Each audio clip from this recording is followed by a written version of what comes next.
Assalamualaikum warahmatullahi wabarakatuh. Ketemu lagi dengan saya, Muhammad Samsudin. Kali ini saya akan menceritakan sebuah cerita pesugihan sate gagak, kekayaan yang harus dibayar dengan nyawa. Sebelum masuk ke ceritanya, jangan lupa subscribe dulu ke channel ini agar aku makin bersemangat membacakan kisah-kisah horor untuk kalian semua. Langsung saja yuk ke ceritanya. Wawan sesekali menendang kaleng kosong di depannya. Wajahnya lesu, tatapan mata kosong hingga berjalan seperti mengikuti datangnya arah angin. Hari itu merupakan kejadian tersial dalam hidup Wawan.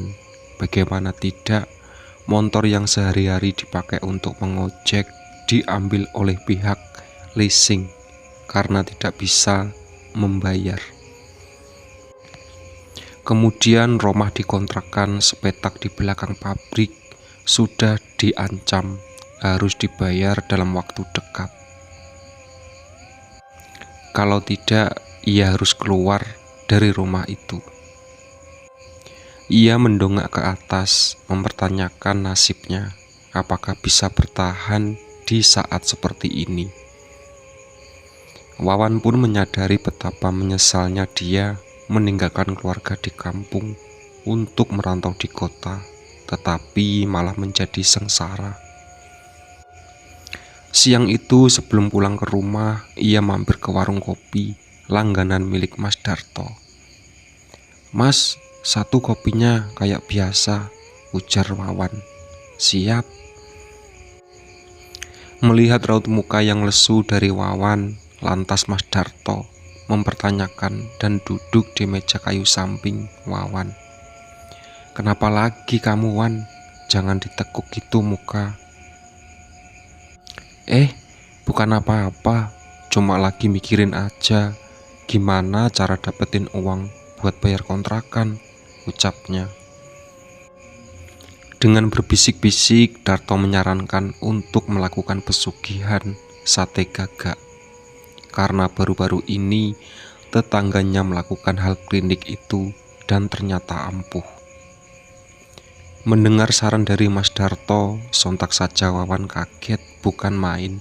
Ia berpikir, masih adakah orang yang percaya hal mistis seperti itu? "Kalau mau, besok kamu aku kenalin sama orang saktinya," ucapnya. "Oke deh Mas, besok kalau jadi aku samper ke sini," ujarnya. Selama perjalanan pulang, Wawan dibuat bingung. Di dalam hatinya yang terdalam tidak meyakini apa hal seperti itu masih ada. Tetapi di sisi lain, ia juga berpikir jika ia bisa mendapatkan uang secara cepat untuk membayar kontrakan, agaknya itu bisa jadi pilihan yang pas.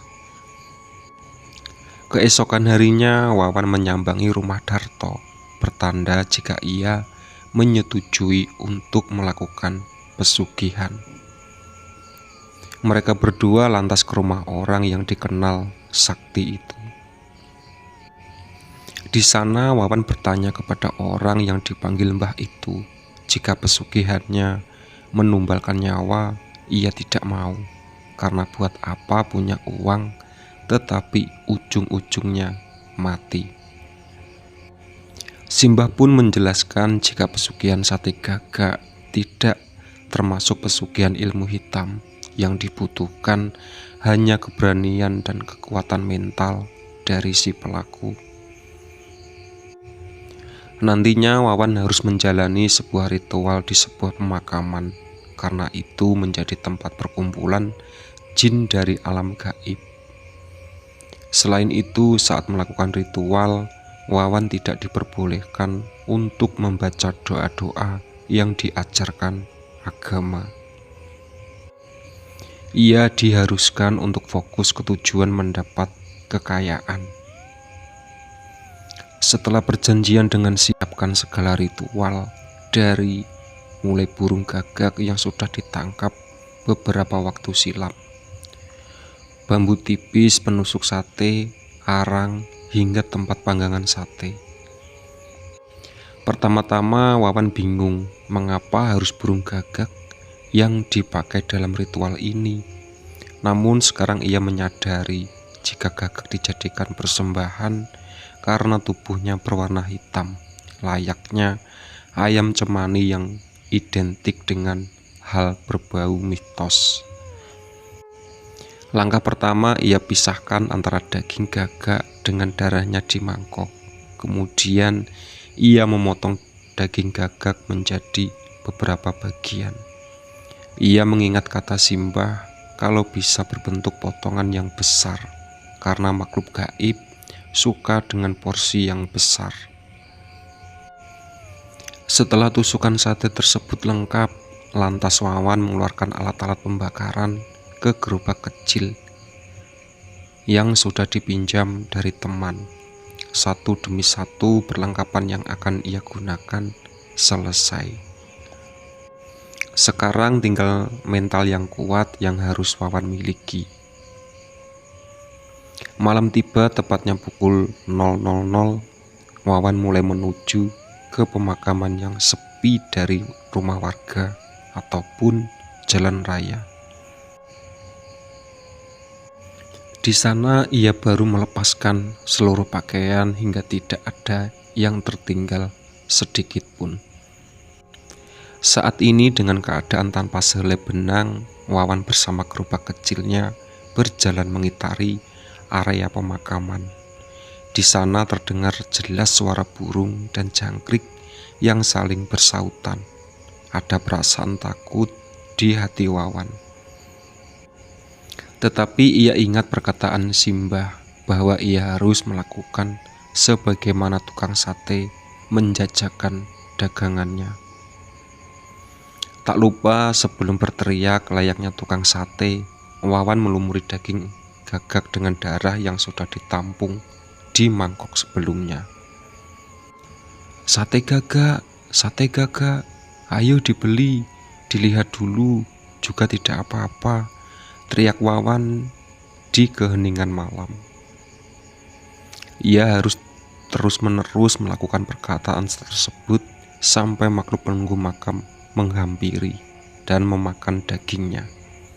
Tak lupa di tangan kiri Wawan sudah diletakkan uang 100 ribuan sebagai bentuk nantinya si makhluk gaib harus membayar dengan pecahan uang sebesar itu.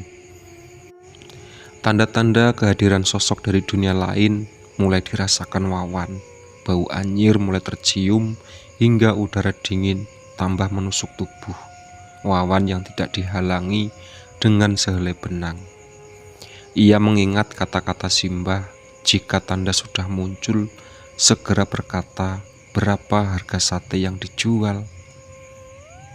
Nantinya harga tersebut yang akan Wawan dapatkan dari ritual pesugihan sate gagak. Jangan lupa beri harga rasional layaknya berjualan dengan manusia. Sate gagak harganya 100 juta, silakan dibeli, ucap Wawan dengan terbata-bata karena di ujung seberang tempat ia berdiri sudah ada makhluk berukuran 10 kali besar dari tubuh Wawan dengan bulu lebat yang menutupi sekujur tubuhnya. Kaki Wawan bergetar, tangannya mulai lemas saat mengipas sate yang dijual. Keringat dingin turun dari atas kepala. Sosok tinggi besar itu menghampiri Wawan. Hembusan nafasnya tidak bisa dijelaskan dengan kata-kata karena lebih tercium seperti tumpukan bangkai di tempat sampah. Satu demi satu sate gagak buatan Wawan dimakan makhluk itu. Setelah selesai, peristiwa yang tidak dibayangkan Wawan terjadi karena di dalam gerobaknya sudah ada tumpukan uang ratusan ribu memenuhi bagian dalam. Ia tidak menghitung beberapa jumlahnya, tapi yang pasti uang tersebut sudah lebih dari cukup untuk membayar kontrakan. Setelah kejadian itu, hidup Wawan perlahan berubah. Ia mulai membeli motor, terbebas dari biaya kontrakan selama 5 tahun, hingga mempunyai toko sendiri di depan rumah. Hidupnya kini jauh lebih senang, seperti tanpa beban. Namun di saat ia merasa mempunyai kebebasan secara finansial, hal yang tak terduga terjadi. Pasalnya setiap hari ia selalu bermimpi didatangi oleh berbagai makhluk astral yang terlihat melotot ke arah dirinya. Wawan merasa hidupnya tidak tenang, seperti hampir gila. Hingga hari ini tepatnya pukul 00, ia terbangun bermimpi makhluk yang pernah ia temui di pemakaman. Makhluk itu terlihat berteriak dan menunjukkan taring giginya ke arah Wawan. Wawan membuka matanya, namun tak disangka tepat di depan kepala Wawan ada sosok kepalanya melebihi besar kasur Wawan, berkata, "Mana sateku?" Ternyata itu tumbal yang sesungguhnya. Dari pesugihan ini, ia harus merelakan jiwanya seumur hidup untuk melayani makhluk gaib hingga ia mati. Cerita ini merupakan reka ulang dari kisah yang berkembang di masyarakat. Kesamaan nama dan tempat kejadian hanya kebetulan belaka. Itulah sahabat cerita dari pesugihan sate gagak, kekayaan yang harus dibayar dengan nyawa. Sebelum ceritanya aku tutup, jangan lupa subscribe dulu ke channel ini. Oke?